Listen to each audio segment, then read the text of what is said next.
मुख्यमंत्री देवेंद्र फडणवीसांनी आज मांडलेल्या राज्याच्या अर्थसंकल्पामध्ये शेतकऱ्यांसाठी कर्जमाफीची मोठी घोषणा केली आहे। राज्यातील 30 सप्टेंबर 2025 पर्यंत पीक कर्ज थकीत असणाऱ्या पात्र शेतकऱ्यांना 2 लाखांपर्यंत कर्जमाफी मिळणार आहे, तर नियमित कर्जफेड करणाऱ्या शेतकऱ्यांना 50,000 रुपयांचा प्रोत्साहन निधी दिला जाणार आहे।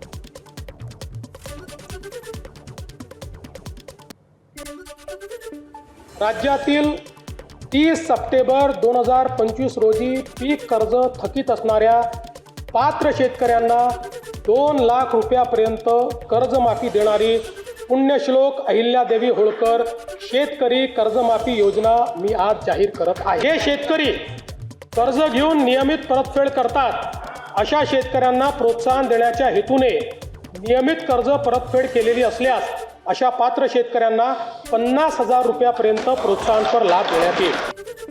राज्य सरकारने केलेल्या शेतकरी कर्जमाफीनंतर धाराशिवमधील शेतकऱ्यांनी आनंद व्यक्त केलाय। सरकारच्या या निर्णयाचं शेतकऱ्यांनी स्वागत केलं।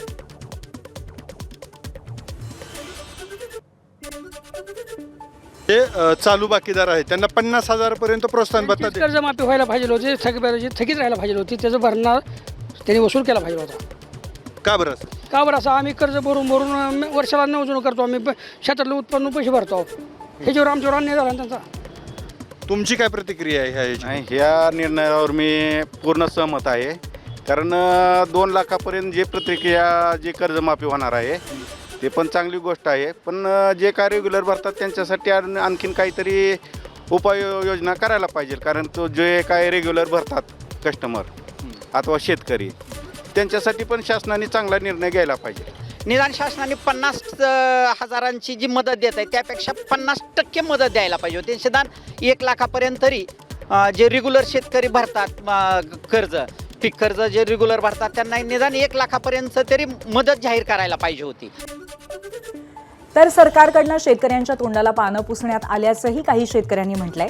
अकोल्यातल्या काही शेतकऱ्यांनी मात्र आनंद व्यक्त केलाय।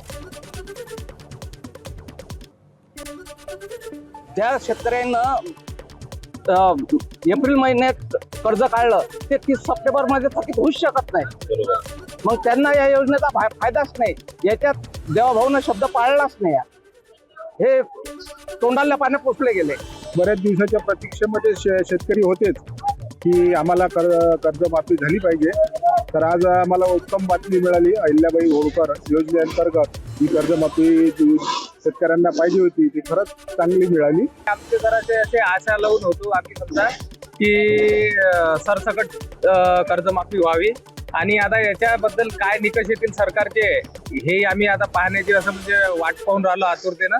कर्जमाफी झाली ही आनंदाची गोष्ट आहे, परंतु जशी कर्जमाफी पाहिजे ती तशी कर्जमाफी झाली ना, त्यामध्ये जसं शेतकऱ्याला जी सुविधा पाहिजे ती सुविधा मिळाली नाही ना।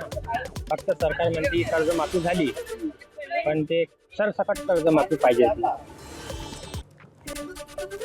राज्याच्या कृषी उत्पन्नात पशुपालनाचा वाटा 25% आहे। याची व्याप्ती वाढवण्यासाठी मुख्यमंत्री देवेंद्र फडणवीसांकडनं मुख्यमंत्री ग्रामीण पशुधन उद्योजक योजनेची घोषणा करण्यात आली आहे। मत्स्य आणि पशुजन्य उत्पादनात वाढ होण्यासाठी प्रशासनाचा निर्णय आहे।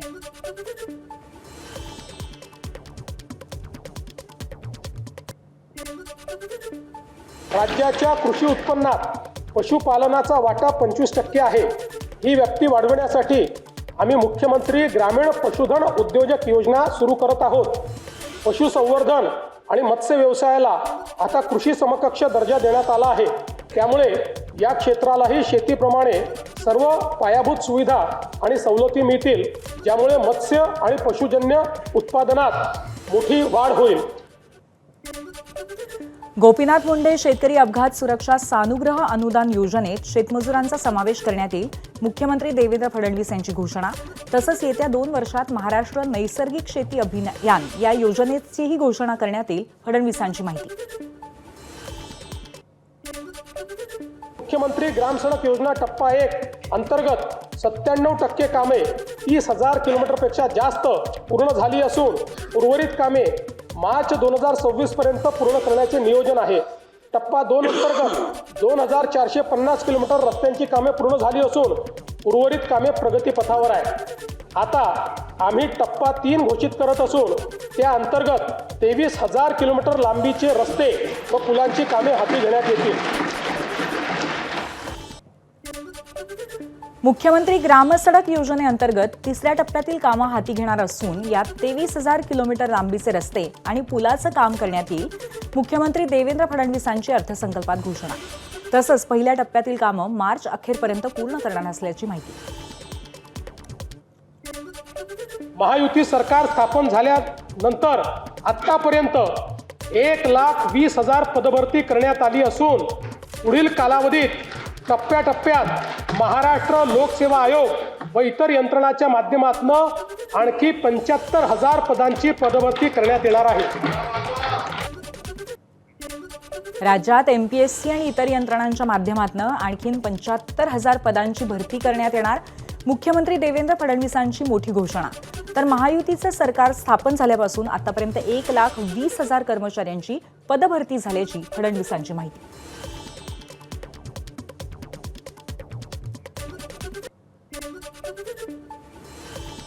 महायुती सरकार स्थापन झाल्यानंतर आतापर्यंत 1,20,000 पदभरती करण्यात आली असून पुढील कालावधीत टप्प्याटप्प्यात महाराष्ट्र लोकसेवा आयोग व इतर यंत्रणाच्या माध्यमातून आणखी 75,000 पदांची पदभरती करण्यात येणार आहे.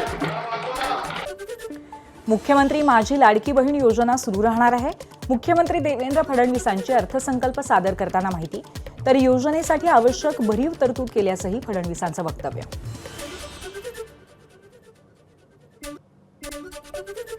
मुख्यमंत्री माझी लाडकी बहीण ही योजना अशीच सुरू राहणार आहे व या योजनेकरता आवश्यक ती भरीव तरतूद करण्यात आलेली आहे. मुंबई विमानतळ ते नवी मुंबई विमानतळ मेट्रोने जोडणार. मुख्यमंत्री देवेंद्र फडणवीसांची मोठी घोषणा. 22,862 कोटींच्या या 8व्या मेट्रो मार्गिकेच्या प्रकल्पाला मंजुरी.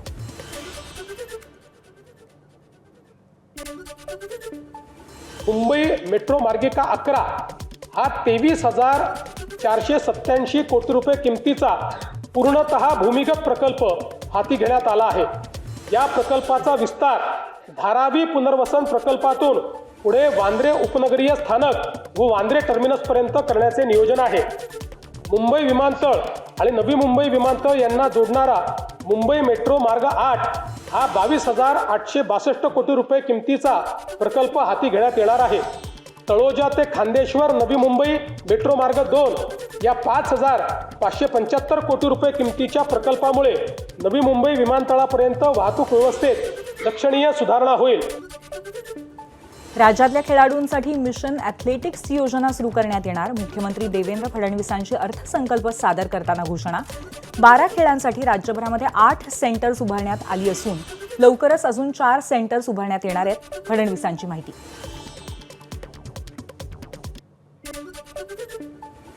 सन 2036 मध्ये होणाऱ्या ऑलिम्पिक स्पर्धांचे आयोजन करण्यासाठी भारत प्रयत्नशील आहे.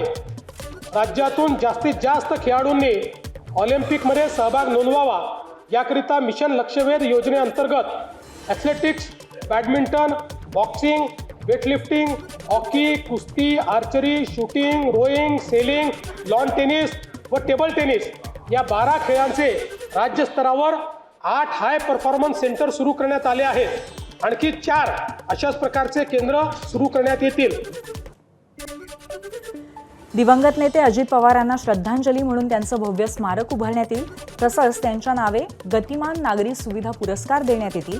मुख्यमंत्री देवेंद्र फडणवीसांची अर्थसंकल्प सादर करताना मोठी घोषणा. राज्याचे लाडके नेते माननीय अजितदादा पवार आज आपल्यात नाहीत. त्यांच्या जाण्याने राज्याच्या सार्वजनिक जीवनात आणि प्रशासनात कधीही भरून न निघणारी मोठी पोकळी निर्माण झाली आहे. त्यांनी एकूण 11 वेळा राज्याचा अर्थसंकल्प मांडला. अजितदादा व अर्थसंकल्प हे नाते दृढ झाले होते. त्यांच्या करड्या शिस्तीमुळेच महाराष्ट्राची वित्तीय स्थिती कठीण काळातही स्थिर राहिली. काम करणारा माणूस ही त्यांची ओळख आणि त्यांनी दिलेली विकासाची दिशा आजही आपल्याला प्रेरणा देत आहे. त्यांना श्रद्धांजली म्हणून सर्व मान्यवरांशी चर्चा करून त्यांच्या व्यक्तिमत्वाला साजेसे भव्य स्मारक उभारण्यात येईल. तसेच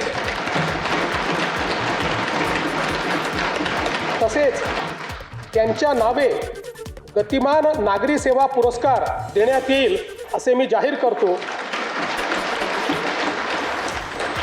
दिवंगत अजितदादांच्या स्मृतींना आजचा हा अर्थसंकल्प मी समर्पित करतो.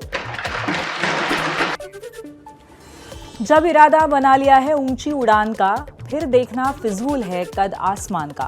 मुख्यमंत्री देवेंद्र फडणवीसांकडून भास्कर जाधवांच्या नावाचा उल्लेख करत शेरोशायरी.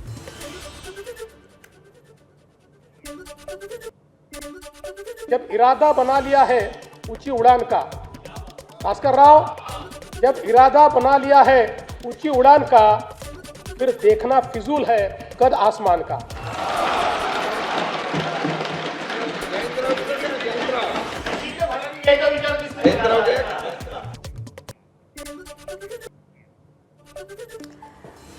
उद्धव ठाकरे आणि एकनाथ शिंदे विधानभवनामध्ये आमने सामने आल्याचं पाहायला मिळालं. यावेळी दोघांनी एकमेकांकडे पाहणं टाळलं असून दुर्लक्ष केलं. राष्ट्रवादी शरदचंद्र पवार पक्षाचे आमदार रोहित पवारांनी आज दोन्ही उपमुख्यमंत्र्यांची भेट घेतली. रोहित पवारांनी उपमुख्यमंत्री एकनाथ शिंदे आणि सुनेत्रा पवारांची भेट घेतली. अजित पवारांच्या विमान अपघात प्रकरणी संशयास्पद गोष्टी रोहित पवारांनी एकनाथ शिंदेंना सांगितल्या. इराण सीमेवरील हवाई क्षेत्रातनं जाताना तत्कालीन मुख्यमंत्री एकनाथ शिंदे यांच्या विमानाला धोका असल्याची बाब आता पुन्हा चर्चेत आली आहे. याबाबत रोहित पवारांनी केलेल्या दाव्याला स्वतः एकनाथ शिंदेंनी पुष्टी दिल्याची माहिती रोहित पवारांनी दिली आहे. दाओसला जात असताना शिंदेंच्या विमानावरती संकट होतं आणि त्यावेळी इराककडनं विमान पाडण्याचीही धमकी देण्यात आली असा दावा रोहित पवारांनी केला होता. हे विमान आहे जे एकनाथ शिंदे साहेब स्वतः डावोसला गेले होते. हे विमान म्हणजे 16 ते 20 जानेवारी दरम्यान 23ला हे दावोसला विमान गेलं होतं. कुठलंही विमान VIP ला घेऊन जात असेल, नाहीतर तुम्ही स्वतः जात असाल तर. ABP माझा, उघडा डोळे बघा नीट.